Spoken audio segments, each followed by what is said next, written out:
This is the King Chasing Podcast, where we keep Christ at the center of athletics. Here's your host, Brandon Gilmore. Welcome back to the show, everyone. I'm Brandon, and this is the King Chasing Podcast. As always, thanks for joining us, and please make sure to visit our website at theNCCAA.org for more King Chasing content. Well, I'm excited about our guest today, Dr. Matt Webb, who's the Director of Athletics at Houghton College. Matt was named Director of Athletics in the summer of 2018 after previously serving as Associate Director of Athletics and men's soccer coach. He provides strategic leadership for athletics and intramural sports and oversees the Department of Intercollegiate Athletics, which sponsors 18 sports. During his 15 years as head coach, Matt led the Highlanders to 11 postseason appearances, including 2 NCCAA national tournaments, and led his teams on 5 international sports ministry trips. He holds a master's in higher education from Alfred University and a doctorate in organizational leadership from Regent University. Thanks for listening today, and I hope you enjoy my conversation with Matt. Well, hey, Matt, welcome to King Chasing. How are you doing today? How you doing today? Doing great. How are you? I'm great. How's winter in Houghton, New York treating you? Winter is here. I'm looking outside my window. We've got a little bit of snow. It was cold yesterday. We were down close to 0 degrees yesterday. Starting to warm up again into the high 20s. So that's where we're at. So no thanks. Probably a little colder than where you're at down in Greenville. For sure. Now, you were named Director of Athletics in 2018 after 15 years as the head men's soccer coach. How was that transition as you kind of moved from leading young men, student athletes, to now you're leading a full-time staff of coaches? Yeah, I mean, other than after 1 year of doing that, or not even a full, COVID hit. So COVID has monopolized a lot of what we do. But I think it's been really good. I found myself in my career. I'd coached for a number of years. I was obviously head coaching for 15 years, but I'd been an assistant coach for 11 years prior to that. So I'd been coaching quite a while and had been feeling sort of a tug to move into an administrative role to sort of finish out my career. So when the opportunity presented itself, it was just a real natural time to make that move. So yeah, I mean, leading 18 to 22-year-old men versus leading professional staff, men and women of multiple ages and stages of life is definitely different. But that's my new team. I always used to say my team of where I'm going to invest and lead is those guys. And my role as a mentor, as a leader for them probably looked very different than it does for those that I'm leading now. But I've really enjoyed the transition to working with coaches. And we've got some young coaches. We've got some experienced coaches on our staff. So that's been exciting. That's been a lot of fun to sort of groom and mentor some of our younger coaches and come alongside some of our more experienced coaches and staff and administrators as well. So it's been good. I definitely miss the interaction with the players. My office looks right out over the stadium, over our field. And there are days where I'm sitting in front of my computer on spreadsheets and, whatever.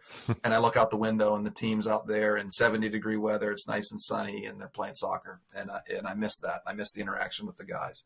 The excitement of game day, for a coach is something pretty special. And I miss that. But boy, I find myself getting real excited for my coaches as they're getting into game day and watching them coach and celebrating with them, in successes and coming alongside them, in defeat. Sure. So, no, I've enjoyed the transition. There's definitely different and new challenges, but it's been good.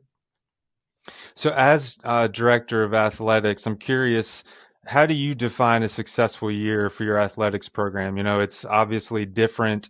When you're a coach, it's a little bit easier to define it. Typically, you would define it by something like tangible, like wins and losses.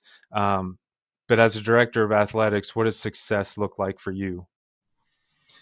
Yeah, I mean, that's a good question. That's a complex question. I think folks in a non-Christian environment, maybe even particularly at a higher level, that the answer to that question might be 100% defined by wins and losses.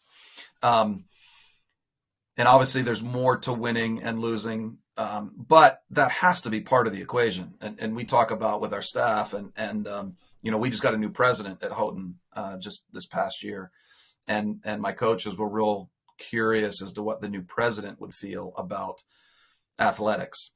And when our new president made the comment to me about, I'm all about being competitive, but I want to win. And I relayed that to our coaches. They want to hear that. They like that because they all want to win. And so that's part of the equation for sure.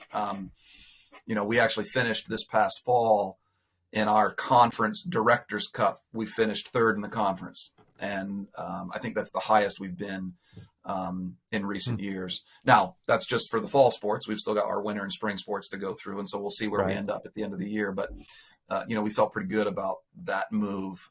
That's the best we've finished in a while. So, winning and losing, winning is part of the equation. And we talk about that. But it's obviously not everything. And our team GPAs in terms of how our athletes do in the classroom, obviously working in higher education, that's got to be a big part of it. And so we consistently here at Houghton, our teams consistently perform better than the general student body as a whole. So that's something we always sort of pride ourselves on, that our student athletes are good students first. And that's got to be part of the equation. One of the things I always used to say when I was a head coach was that my greatest wish, my greatest desire is that the young men that come through our program that I was coaching would sort of come out of the program being just a little bit better prepared to be better employees, better husbands, better dads. The vast majority of that preparation, comes from their parents and other experiences, but being part of the athletic program is one small nugget of their experience in college during a time of some pretty formative years of sort of coming to your own convictions and so forth. And my hope was always that piece would become really relevant and be seen sort of at the end of these 4 years or 5 years, whatever it takes you to get through.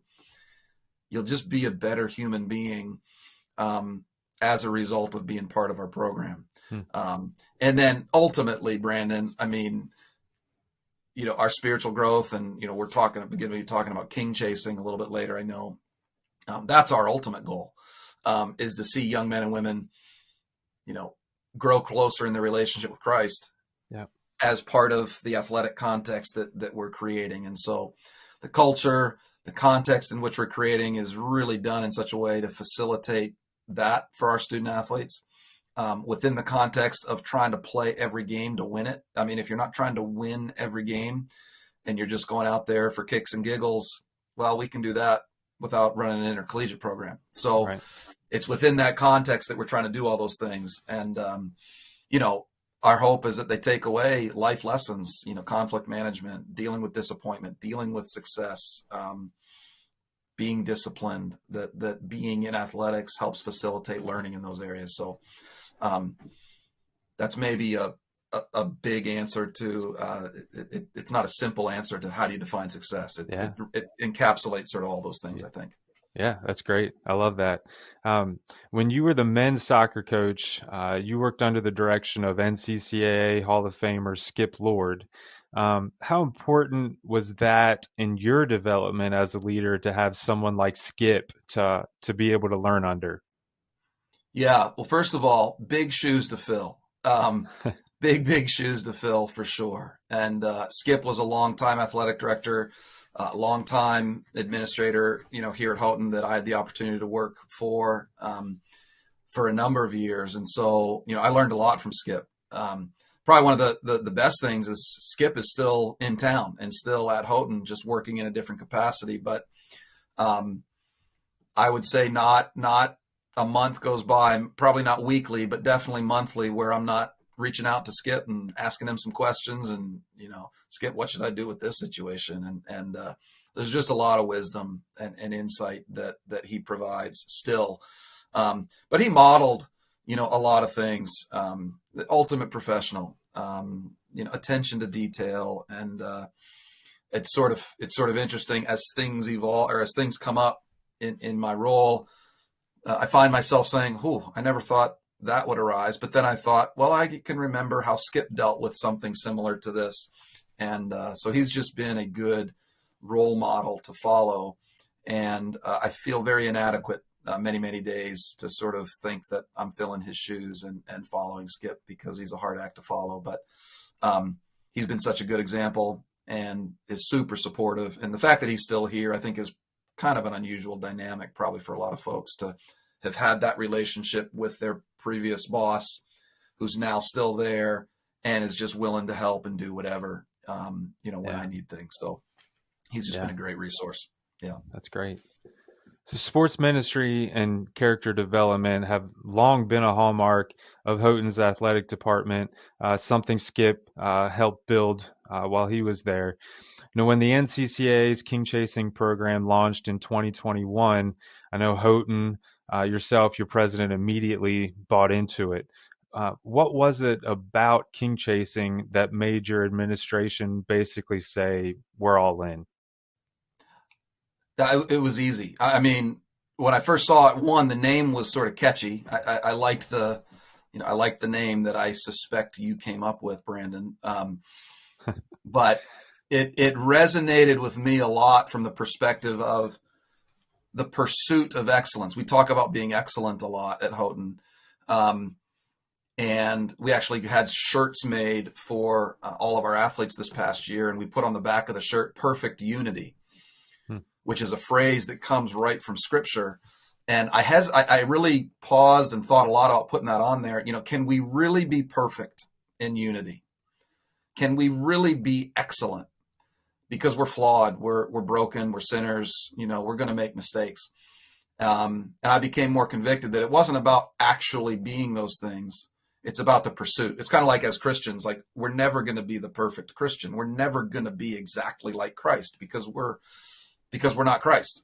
But the pursuit of that, I think, is what we're called to as Christians. So this idea of chasing the King, pursuing the King, just really resonated with me and sort of my vision for what we want to be and how we, continue to evolve and build in sort of our sports ministry history and tradition and, foundation that Skip was a big part of sort of laying that, in his tenure as AD, but even obviously it even started before Skip. But, and when I looked at, all of the details of, the points you can earn for being for doing the program, and really it's not about the points and seeking, a prize at the end. But as I looked through all of these things, so much of it's about being others focused, which is something that I've always leaned on and a phrase I've used quite a bit with teams that I've coached. But a lot of it was stuff that we just already do. And it just fit. And it was one of these things where it helped give a framework or sort of a concise, a clear umbrella under which, a lot of the service projects that our teams do and community service kinds of things, or, our pursuit of excellence in the classroom and those kinds of things. It just made sense. You guys at the national office had created, just some really eye-catching visuals, and we've taken all the work that you've done and we've plastered that in our offices, and so we've just bought into it. It was pretty easy. There wasn't anything in there that wasn't something we already aspired to. There might have been a few things in there that are extras that we weren't already doing that we're working on now, but it just encapsulated a lot of who we already were. And so it was easy. It was an easy buy-in. So what are some ways that you've incorporated King Chasing in your athletic department at Houghton? Yeah, so we talked about it and introduced the King Chasing model to all of our student athletes at the beginning of the year. We used one of the devotionals that Dan Wood did. You guys created 4 videos of the 4 quadrants, and we showed the love one to our student athletes. I've used all of the videos as part of our devotional series that we do, in our staff. So all of our staff have seen all of Dan's videos, and they're getting to know Dan Wood really well as part of it. So we've just used the resources that you've helped create. And one of the things that's like I said, we made posters isn't the right word, but 8.5 by 11, whatever, printouts of your program. And many of our coaches have sort of posted those in their offices. And so it's a visual as well, as a reminder of just a framework and a construct from which, as they prepare things that they're going to share with the team or devotions, I know we're using those resources some. So we're tracking all of our service projects. So one of the things in there is, service. And I knew we did that, but we sort of did it, I don't want to say haphazardly, but every coach, every program sort of was just doing their own thing. And we knew stuff was happening, but we're tracking that now, which has sort of opened my eyes a little bit to, good grief, our student athletes are doing a lot. We're raking leaves for folks in the community. We're delivering meals to these people. We're just a multitude of a variety of things that our kids are doing, which is just great. But it's sort of providing this framework for, hey, we can capture that and share that with others, and not to toot our own horn that we're doing all these things, but just, and it helps provide sort of a context for talking with our athletes about why we do these things. We're not just delivering meals to an elderly family because we want recognition for that. It gives a context for why we do those things. So right. I'd say the one thing that we're doing, and we actually just talked about it last week in our staff meeting, is reaching out to our peers. So for me, an AD at another institution, or a couple different institutions, to be praying for them. And so we hadn't really done that in the fall, and we're now doing that over the next couple of weeks. So all of our coaches are identifying folks that they're going to reach out to and communicate with, and just let them know we're praying for them. And so I've already identified who I'm going to be reaching out to. Haven't done it yet. I'm not going to say it here on this to make that public, but that right there is an others-focused initiative that for some is probably going to be a little uncomfortable. Mm-hmm. And for others, it's right in their wheelhouse of something that would already do. But I think it's a really, really good practice and opportunity to be focused on somebody else and praying for somebody. So I love that. What's been the feedback from your coaches and student athletes with this rollout of king chasing? Yeah, well, I think it's helped give structure, or like I've said already, context to what we're doing. So it's been very positively received. I mean, I'm not sure how you could negatively receive, this.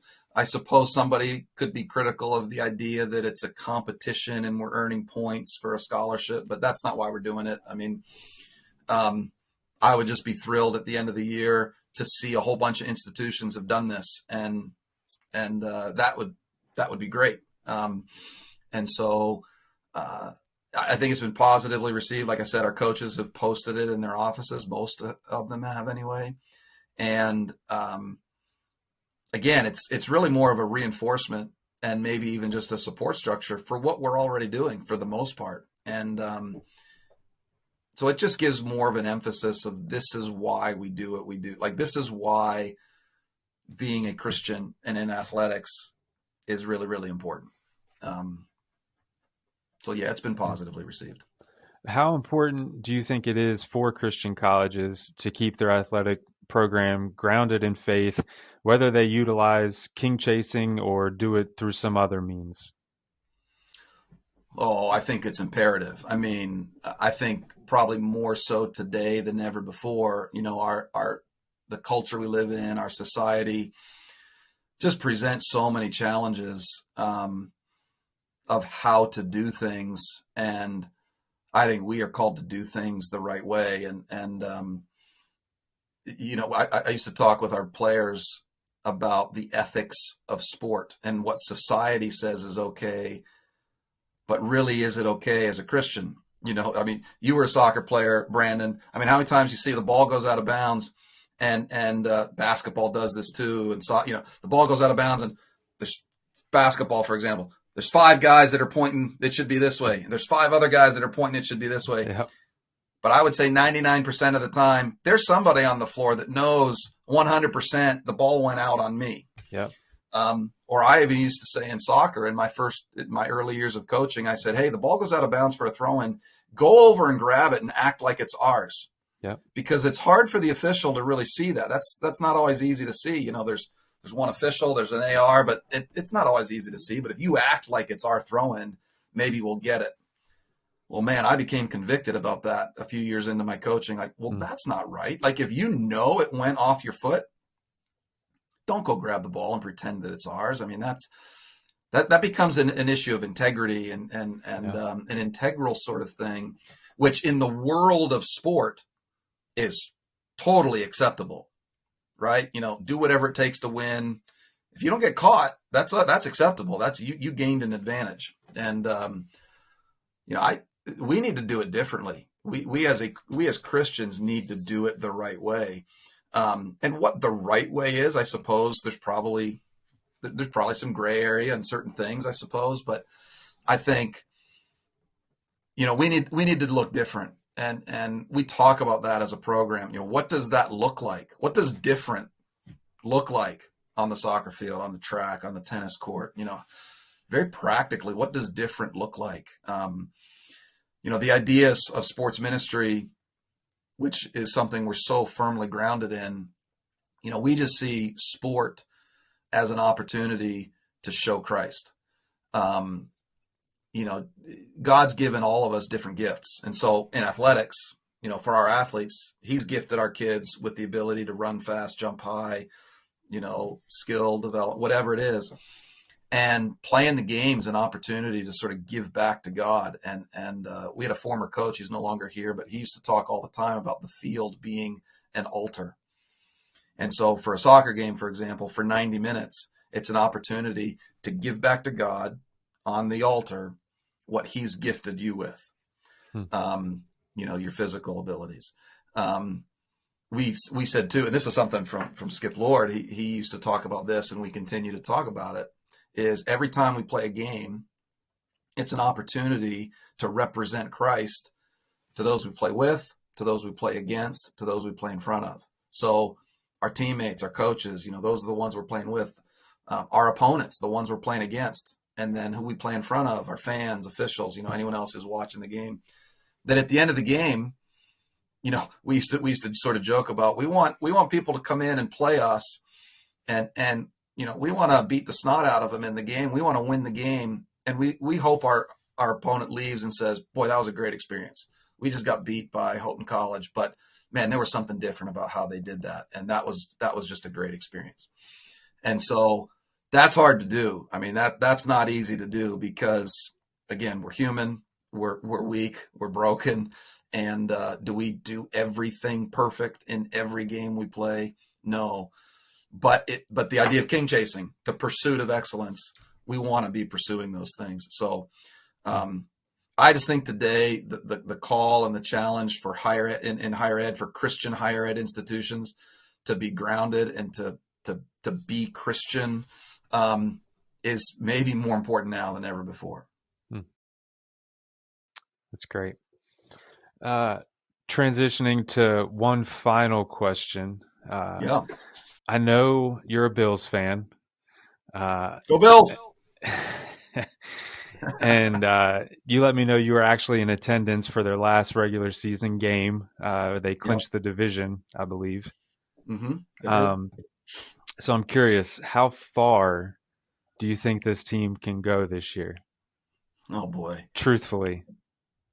Well, I'd like to say all the way. I mean, I think they've got the pieces to do that, but you look over the course of the season, we had some inconsistency. I mean, we lost to Jacksonville, worst team in the league.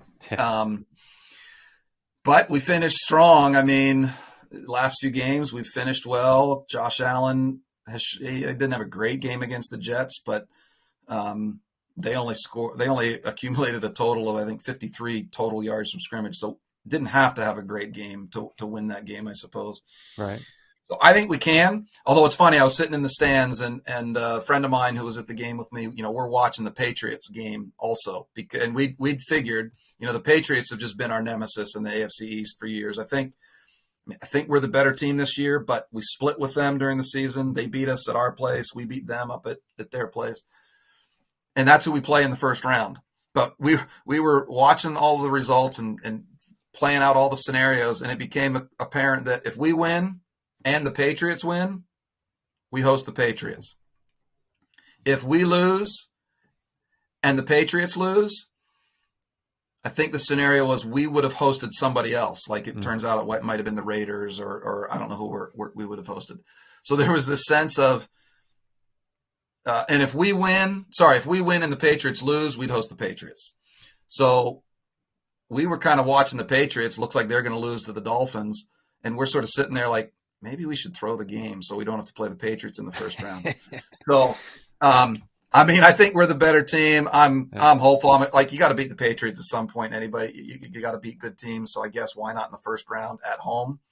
But, I just think it's probably more a psychological hurdle than anything else is going up against the Patriots. So the funny thing is I used to be a Patriots fan because I lived in Boston when I was a kid. And so for many years I was a Patriots fan. Wow. But I've lived here long enough now that I've transitioned. I'm fully in for the Bills. So, well, I don't know that I would have invited you on this show if you were still a Patriots fan. Well, I used to. So for many years living here, I was a Bills fan during the regular season because they never were going to make the playoffs. Right. And so it was fine. I could be a Bills fan during the regular season, and then come playoffs, I'd shift to the Patriots because the Patriots were always in the playoffs with Brady and all that. So, we're just. So how far do I really think we can go? I think we could go all the way. I think we've got the pieces, but I think it's a matter of can we be consistent, and who knows. So let me follow up with a question for you. What are the Ravens doing now? Well, we're sitting home watching the playoffs. There you go. So, yeah, thanks for pointing that out. I was gonna say that I might be rooting for the Bills, but now after that, I just don't know that I can do it. Well, I was gonna ask you, who are you rooting for now? I don't know. Still to be determined. Possibly the Bills. I don't know. Definitely not Brady, not the Chiefs, not the Steelers. You didn't even say not the Bucks. It was just not Brady. Oh, not Brady. Any team Brady's on, not Brady. Oh, goodness. But well, this has been fun. Thanks, Matt, for joining us today on King Chasing, and enjoy the winter up in Houghton, New York. Thanks, Brandon. Good to be here. Thanks again to Matt for sharing some of his journey as a leader, the importance of a mentor, and how he's helped implement the King Chasing program at Houghton College. If you haven't yet, please subscribe to the King Chasing podcast on whatever app you use to listen. We would also appreciate if you encourage others to listen and subscribe. Once again, we're thankful to you for tuning in and supporting us. Join us next time on King Chasing. Take care, everyone.